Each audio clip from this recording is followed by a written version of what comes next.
afternoon, everybody. It is Doc Swiner. How are y'all doing? Happy Monday. Back to medical minutes, and I'm calling this back to basics because I want to take it back to the bread and butter of family medicine, talk about stuff that we deal with on a regular and normal basis, chronic disease, prevention, treatment, all that good stuff, management, wellness, how you fit wellness into your chronic disease management and treatment, all that good stuff. So y'all come on in. Hey, how are y'all? It's good to see you. It's been a busy summer. Although we're still officially in the summer season, we're back to school and getting back to your normal scheduled programming in terms of getting back to your routine, getting the kids ready, getting them going, starting Q4 at work, all that good stuff. Hey, everybody, I see you. Nice to see you, Letty. Nice to see you, Miss Sharon. I see you, Spark Your Creative. Hello. Miss Sharon, I'm going to talk about your event in a minute, too. I'm going to get started first with announcements, just to kind of update everybody on what's been going on. Fresh off the New York Fashion Week 36 hours that I spent in the big city. So, glad to kind of get back home, get settled, get things going, get back to work. So I hope you all are doing well. So I'm going to start with announcements and some updates. Instead of sending you the boring newsletters that, we don't open and read thoroughly anyway, figured I would just give you some quick updates that are coming up for this fall and winter season in terms of what I'll be doing and participating in. Just realized, so this is going to be a busy month, and I just realized that the things that I'm doing are all in the same week. So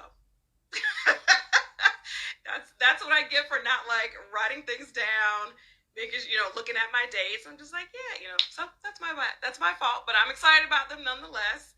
And so I'll tell you a little bit about what we got going on here in terms of things that I've been working with regarding my publishing company, my hydration and vitamin and wellness company, and getting back to my speaker bag, which is always fun. But the first thing that's coming up this month, now that we're into September, is on September the 26th. I'll be joining my sis, Dr. Kristen. I'm looking over at my notes. Dr. Kristen Hopkins Vincent, who does an annual Black SEL Summit, which has to do with Black wellness, socioeconomic and entrepreneurship happenings, and how to keep ourselves supported and well while we achieve all these things in the Black community. She's a phenomenal lady that's been doing this for years. It's a phenomenal event. It's 2 days, the 26th and the 27th. I will be, like I said, back in my speaker and host bag, moderating a panel, particularly on Black health, on that Thursday. So Thursday, September 26th, shout out to Dr. Kristen. I'll be joining and hosting a panel of other Black medical professionals and entrepreneurs talking about Black health. So that's what I'll be doing on September 26th. All of these things you can see on my timeline. I've shared them and in my stories. And you can also go to Black SEL Hub on Instagram and get details on that. Wonderful programming for both adults and children. She has a gala associated with it. I think she's even going to do an outside festival related to it. So she's doing big things. So shout out to her. So that's the 26th. 28th. One of my newest best-selling authors, Miss Sharon Burton, out of the DMV area, just launched her bestseller called Creative Sparks. She is currently on a national book tour, and she will be stopping through to the Bull City on September the 28th, right? And I think she's in here. Hey, Miss Sharon, congratulations. She's been doing her thing, stopping off to different bookstores and coffee shops and hosting panels and group discussions and signing, book signing and doing all that stuff. So I will be there with her, celebrating also with one of my other best-selling authors through Swiner Publishing, Miss Letitia, who is a phenomenal poet. She's working on her second poetry book right now with Swiner Publishing. She'll be joining us too, and we'll be talking about all the things that have to do with art, with staying creative, particularly into your midlife, creating that safe space for yourself, and creating opportunities in the art community. So we're really excited about that. So September 28th, it's from 1 to 4 p.m. It's at a local spot here in Durham. And like I said, you can either find info on my page or my stories. Miss Sharon's page is Spark Your Creative, and you can register and join us there. Last thing we got going on for September is September 29th, the day right after is my soror Sabrina Seymour's 1-year anniversary celebration for Prevailing Pilates. So excited for her. I actually went this morning and got my session in at 8 o'clock. Got that good stretch, a good sauna treatment in with Pilates this morning.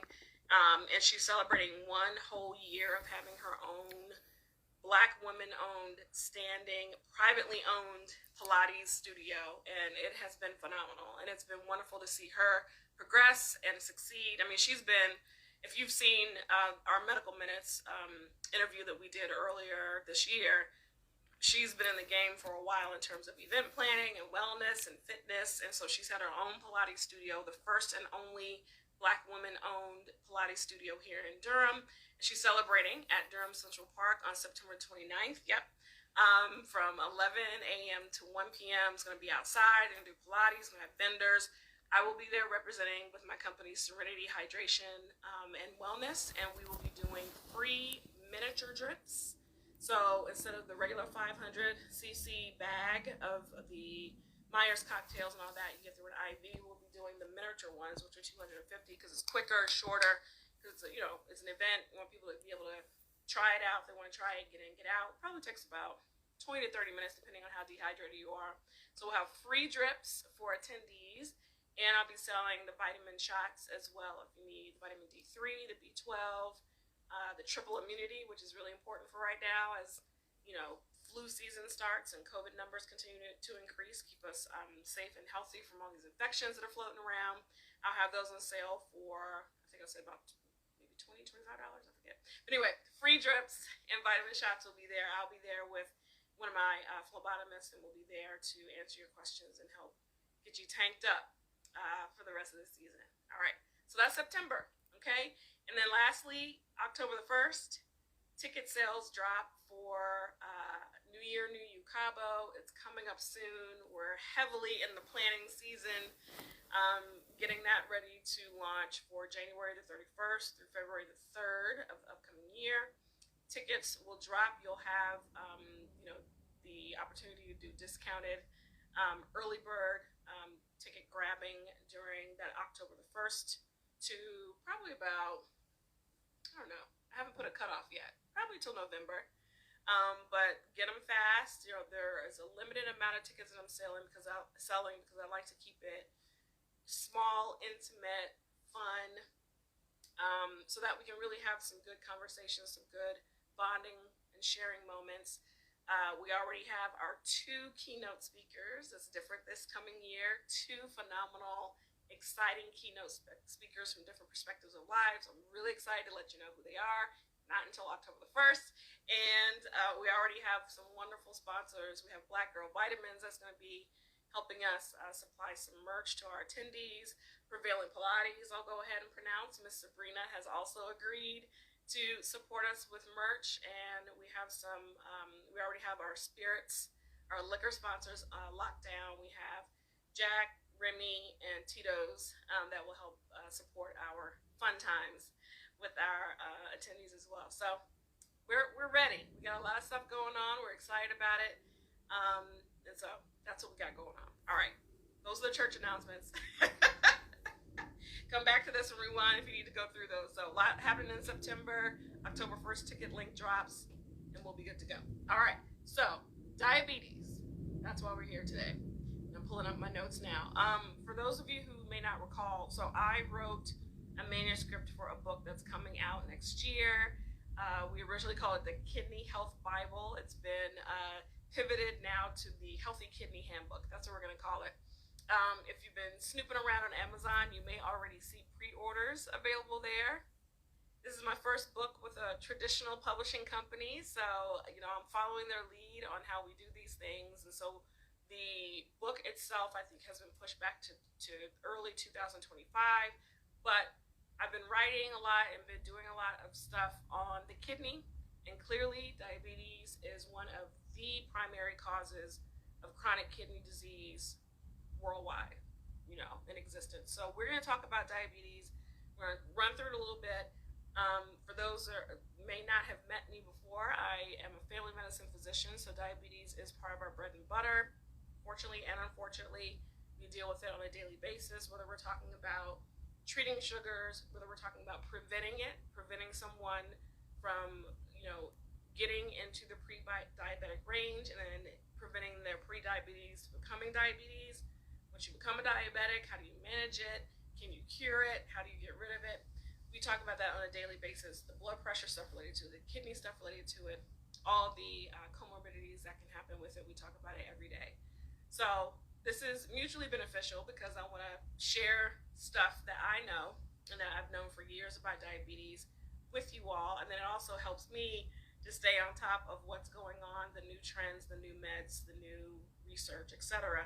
So I can keep my clinical skills going too. And so hopefully you'll get whatever you need out of this. If you have questions, particularly about your own personal journey with this stuff, or a family member or a friend, or you just, you heard something on the news, feel free to ask me here. I'll stop and try to answer them, or I can circle back if you leave them in the comments. I'm going to post this later on my timeline as a recording, and you can post the question there, and I'll try to answer it for you. All right, here we go. Diabetes, rapid fire. You ready? We all know about diabetes.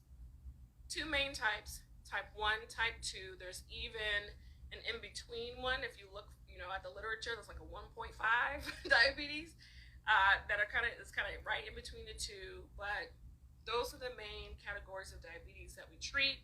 Classically, I see your question. Classically, if you look it up in the literature, type 1 is a type of diabetes that usually most folks are born with. Type 2 is the one that either comes later in life, adult onset, or, based on lifestyle things and lifestyle changes and weight, all of that, it can happen with that, no matter what age. So those are the two big types. So 1.5 seems to kind of be in the middle, and it has a different way that we treat it, but type 1 and type 2 are the big ones. Gestational diabetes, someone's mentioning here. Does gestational diabetes mean I'm prone to real diabetes? Unfortunately, yes. Having gestational diabetes, which means diabetes during pregnancy, does unfortunately put you at risk. However, it does not mean that you are 100% going to transition to regular diabetes, but you do, even after pregnancy, after delivery, you have to be very careful and watch your sugars so that you don't transition. I would say it's probably, a kind of a pre-diabetic state that you have to keep an eye on so that it doesn't become, officially diabetes. So again, type 1, you'll see a lot of kids with. They usually are primarily insulin treated. They have those insulin pumps that you'll see them with often. Type 2 can be treated either with diet and lifestyle change alone, medications, or a combo of medications, shots, and insulin. Okay? So type 1 you can't really do a whole lot about in terms of prevention because you're born with it, unfortunately. Although you can control it, you can live an active lifestyle with that. Type 2, you absolutely can prevent it. Even though, or even if you have a significant family history, you can still prevent it from becoming an issue. The way that you do that, of course, is watching your diet. We don't like to say your diet, your nutrition, and your activity level, which then have to do with your weight. Okay, we know that the lower your BMI, your body mass index, the lower your risk of contracting diabetes, even if you have a significant family history. Okay, particularly for Black folks, unfortunately, because of genetics, because of systemic stress, because of our weight, often we have a higher predominance or a higher percentage of diabetics in our population than the general population, but everyone is at risk. Okay, so let's talk about prediabetes. Hemoglobin A1C is one of those lab tests that you'll get checked either on a regular basis or if you're pregnant, depending on your risk factors. Hemoglobin A1C is a 3-month average of all your sugars that we like to check to make sure that you are normal or to see where your diabetic control is. Generally, less than 5.7 is great. If you're anywhere between like 5.7 and 6.3, we call you kind of pre-diabetic. If you're above 6.3, you touch above there, then you're in the diabetic range. I, remember patients that would come to me that either knew that they were at risk for diabetes, they had a significant family history of it, and they wanted to keep an eye on it. After about age 25, we would check it regularly, whether it was by finger stick, or they were getting in their labs drawn for their physical exams. We would check that and keep an eye on it. Once your A1C is abnormal, whether it's in the pre-diabetic or diabetic range, checking it every 3 months is usually the frequency that we do it in. Because if you think about it, hemoglobin, which has to do with your blood cells, they transition and kind of turn over every 3 months, and so you don't want to check it too soon because it won't really show you a difference. But that's why we call it hemoglobin A1C, and that's why we check it with that frequency. Okay, so that's that. If you are in that pre-diabetic range, if you focus and really commit to increasing your activity, your 150 minutes per week, which is the national guidelines, however you divide that up, and cutting back on your carbohydrates and your complex sugars, there is the potential of staying out of both the pre-diabetic and the diabetic category. You can do it. It can be done. Some pre-diabetics, especially if hey Tyree, he says speak on it. So, especially if you are at high risk, if your mom, dad, grandmothers on both sides, etc., all have diabetes, we will sometimes go ahead and start folks that are in the pre-diabetic range on medication so that we can help their body maintain a better sugar, whether it's metformin or whether it's some of these injectables that are out now, your GLP-1s, we call them, Ozempic, Mounjaro, that category. It's not just for weight loss, it also can help with treating your sugars. Okay, sometimes we'll go ahead and put people on that so that we can prevent them from getting into the diabetic range. Once their sugars are better, we take them off. Okay, that's pre-diabetes. Once you're in the diabetic range, what I would do, side note, if you ever want to talk about these things one-on-one and talk about how we can help manage either your current diabetes or preventing getting or converting from pre-diabetic to diabetic range, we can schedule a time to do that. I do that through my wellness, my Serenity Hydration and Wellness Company too. So that's a reason to schedule some time to talk. But once you are in the diabetic range, what I would do, so let's say, you come to clinic, you're getting your physical exam, you're checking your labs, and your A1C is 6.5, right? Anything above 6.3 puts you in the diabetic, 6.3, 6.4, depending on what lab you're using, puts you in the diabetic range. Once you're there, do you have to start medications immediately? No. Sometimes you may have just had a stint of just overdoing it, right? It was homecoming season. You ate all the bad foods, you drank all the liquor with the sugar, you weren't really exercising, you weren't sleeping well, that causes your sugar to go up too, you were stressed out, whatever. Your sugars have elevated for a time period. It is possible. Now, once you kind of get back to a healthier routine, your sugars can come back down. So we can recheck it, right, before slapping a bunch of meds and shots on you. However, if you're reaching about that 7.0 range, generally speaking, and let's say you've been trying and doing all the things and trying to get back to a healthy lifestyle, the medications are there to help. Do you have to stay on the medicines forever? No, but you need to be well controlled. We know that if your A1C is steadily above 7, 7.5, 8.0, you are then putting yourself for higher risk of complications. And diabetes affects every part of the body. We call it a microvascular disease, meaning it attacks all the tiny little vessels in your body. So the tiny blood vessels that connect to your eye, right? Because people end up having eye complications or blindness.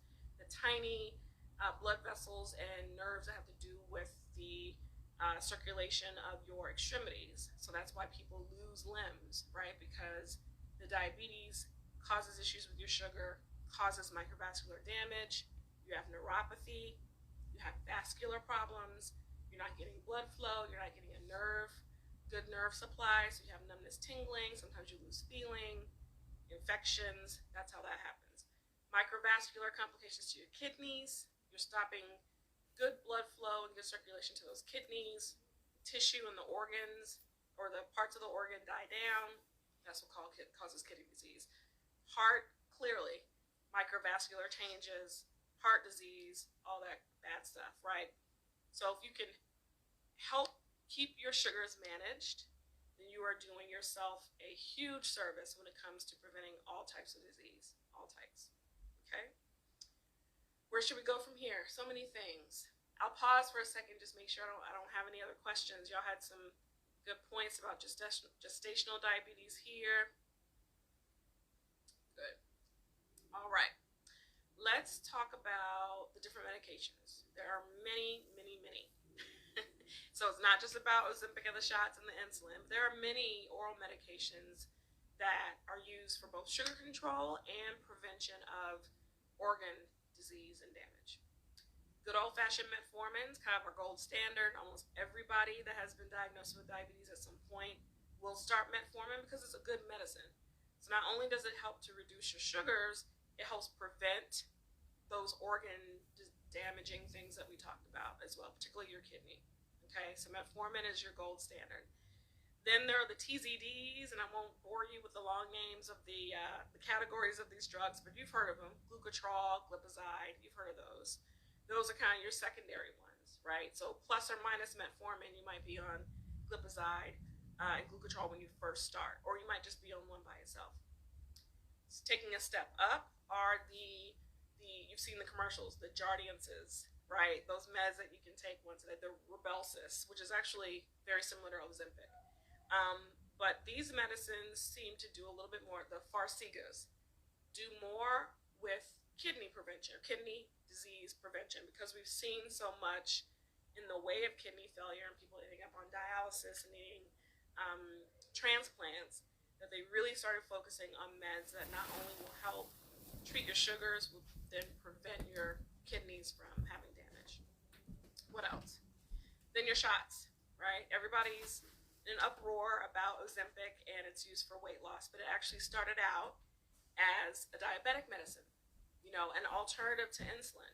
Insulin, whether you're talking about regular insulin or insulin that you're taking twice a day or 3 times a day, depending on what your random blood sugars are or your after meal or postprandial sugars are, you're sticking yourself multiple times, you're checking your sugars multiple times.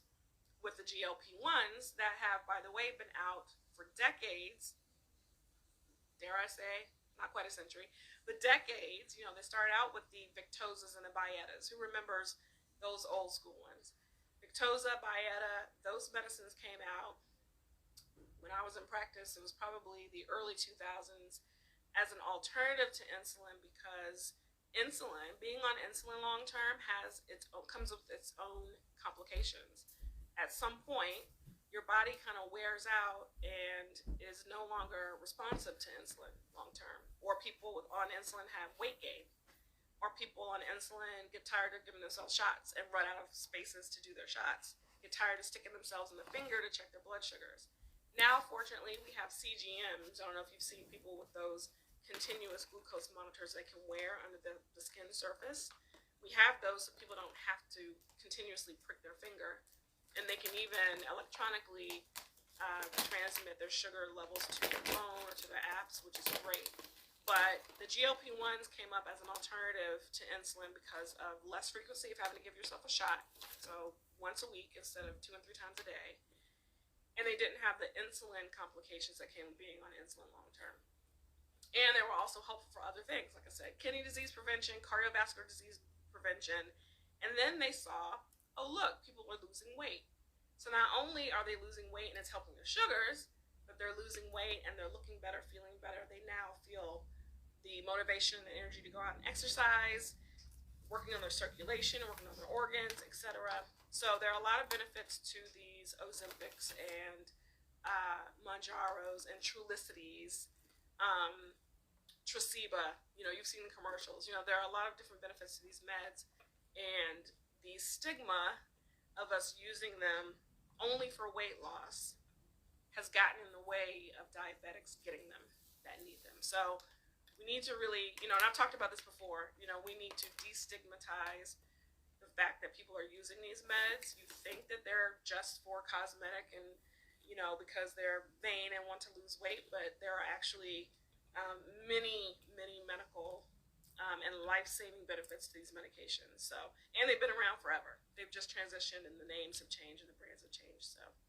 lots of things there. And then of course, insulin, you may remember your grandmother sticking her finger with the vials on the kitchen table and doing her shots 2 and 3 times a day. That does still exist. Thankfully, with the advent of all the other new things we've come up with, there are now insulin pumps that type 2 diabetics can also qualify for. So usually the type 1s, you remember going to school with some students that had an insulin pump. Now type 2 diabetics, adult folks, can use it too. School is in. That's right. We ready. All right. I'll take a pause there. Any questions in particular about what we've covered? We've covered a lot real quick. So we talked about the transition from pre-diabetes to diabetes, how to prevent that. We talked briefly about gestational diabetes, which is treated similarly but in pregnancy. After pregnancy, it generally goes away, but it does unfortunately still leave you at risk later on for converting to diabetes, so you gotta be careful. We talked a little bit about the diagnosis of diabetes. We'll talk in a minute about what is happening inside the body with diabetes, why your sugar is so hard to control. We'll talk about that in a second. And then we talked about kind of the management of diabetes, or why we are so concerned about managing it and what organ damage can happen. So I'll take a brief pause and then jump back into it. Okay, and I'm gonna look at my notes too. Make sure I'm including the stuff I want to include. All right. Any questions? What is diabetes in the first place? Like, what is happening inside the body that causes your body to not be able to handle sugar? It's all about your pancreas. Your pancreas is a thin strip of an organ that sits kind of in the middle of your gut, right on top of your stomach. Your actual stomach that's right in the middle of your body. Not your big, we call this the stomach, but your stomach is actually like this, right in the middle, and your pancreas lies right across it. Your pancreas is where, I like to call it your insulin battery. It's where your insulin is stored and produced, also the liver. But your pancreas is your primary organ that has to do with your sugar and insulin balance. And you're born with one, and it has one battery life, right? So for those that have issues with diabetes or have to monitor their sugars, what happens on a normal basis is your pancreas creates insulin. Your insulin is circulating in your body, your muscles, your organs, waiting for the sugar to come that you're eating. So we put the sugar in the body, the glucose, and your body is creating glucose to keep you alive. Your insulin is there to eat it up and balance it so that you don't have too much glucose circulating in your bloodstream, right? What happens is either we put in too much glucose externally, feeding ourselves too much sugar and glucose and carbs and starches, and your pancreas can't handle it, can't keep up, or you have insulin resistance, meaning your pancreas is pumping out insulin to eat up the glucose, but your body doesn't recognize it, it's not responding to it. Those are the ways that we get diabetes. So it's either external glucose that we're putting in, giving ourselves too much of, and the pancreas is overwhelmed, or we eat a normal amount of glucose, but our pancreas, the insulin being created by the pancreas, our body is not recognizing and responding to. We have insulin resistance. So those are the ways that diabetes happens or works. The other way, there are some other external causes of diabetes have to do with the pancreas just not acting, or the pancreas being traumatized or damaged. Chronic pancreatitis, or pancreatic stones, gallstones that then obstruct the pancreas from doing its job. It's not able to pump out the insulin, so the blood sugar rises. Right, that's another way. Okay, if you're using lots of prednisone, lots of steroids, that can increase your blood sugar. Your glucose rises over time if you're using it. And when I say that, I'm not talking about the 5-day course of steroids for bronchitis or a quick joint injection.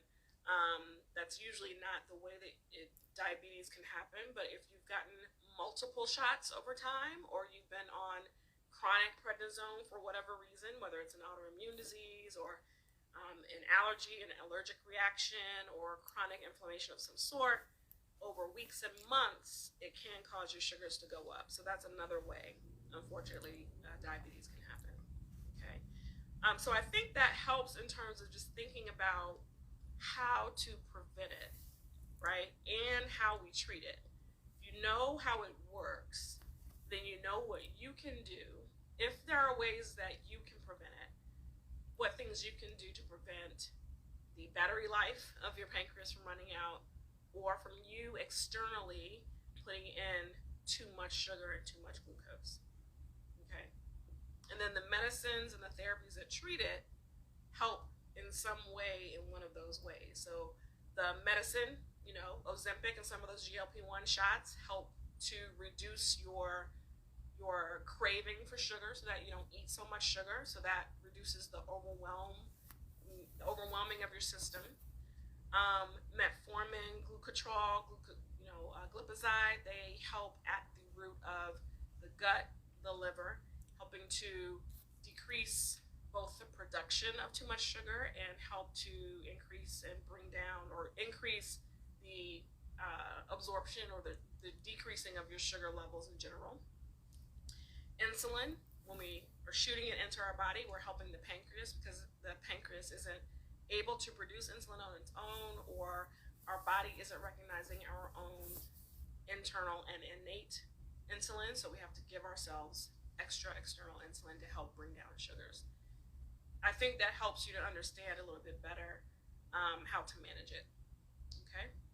All right. Any other questions? I think those are the big things I wanted to cover. What is diabetes? How do you prevent it? We'll talk. Last thing I want to cover is there a cure?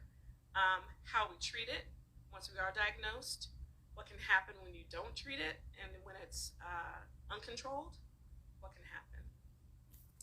Last thing I do want to cover is the controversy of can diabetes be cured? There's a lot of literature on this. It depends on what side of the fence you're on. I'm trying to think if I've changed since I've left clinical practice. I think the same. I don't necessarily think there's a cure unless you surgically have your pancreas replaced, which some people do because of trauma or pancreatic damage. Some people do actually get pancreatic transplants. So in that way, yes, it is cured. However, without surgery, if you exercise, eat a really healthy, balanced, low-carb diet, take all your medicines the way you're supposed to take them, etc., can you get down to a hemoglobin A1C of 5.6 and stay there, and then come off medications and control your sugar on your own? Absolutely. Will I always call you a diabetic? Yes, and here's why. Even if you are well controlled for a time, once you are diagnosed with diabetes, unfortunately, there's always that potential later on for there to be a trigger that shoots your sugars back up, and we have to be ready to treat it. So that's not to say that you can't come off your medications. That's not to say that once you lose your goal weight or you have a gastric bypass, for instance, some people have surgeries to help with weight loss and your diabetes is well controlled. That's not to say that we can't celebrate that and be happy about that and take you off all the things and take you off the insulin. Yes, absolutely do that, and there are ways to safely do that with the help of your doctor, of course. Don't stop anything by yourself. But will I always have a little asterisk on your past medical history that says diabetic? Yeah, I'll say well-controlled diabetic, because I don't want to forget that every year we still need to be checking your A1C. We still need to be making sure your blood sugar is controlled. We don't want that to go away and ignore it and forget about it because of those long-term complications that can happen. Even if you're feeling great, right? Those long-term complications can happen. So I want to keep an eye on that. So that's my explanation. If you read in other journals and other literature and all that, you may see that yes, diabetes can be cured even without having surgery. That's the way I used to operate with my folks in clinic, because I thought it was safer long term. You don't want to forget that the propensity for diabetes is there. Okay. All right. Hi, Dr. Kendra. Hope you're doing well. So that's it. I don't want to overwhelm you guys. If you have questions that you didn't have a chance to ask here, I'm going to post this as a recording on my timeline. Feel free to leave your questions there. If you need to shoot me a DM, even better if you need to schedule a virtual consultation, or if you're in the Raleigh-Durham, Chapel Hill area, we can meet one-on-one and do a Serenity Wellness consult and talk about your diabetes. We can check labs. I don't know if you guys saw earlier this year, I was able to get a contract with LabCorp, so I can actually check my own labs, get my own lab results. We can sit and talk about them line by line, number by number, then giving recommendations for you to take back to your doctor so that y'all can make decisions about what's next. I love doing that. That keeps me fresh, keeps me sharp, and it helps me to still apply the things that I think that were successful when I was within a clinical setting and give them to you all. So, all right, let us know if you have any issues. Check us out in September with all the events that I listed earlier in the recording. Go back and look at those. Happy to see y'all. Keep October 1st on your list for New Year, New You. That's when the ticket link will drop, and I'll share some good news about the keynotes and all that good stuff. All right, y'all be good. Talk to you later.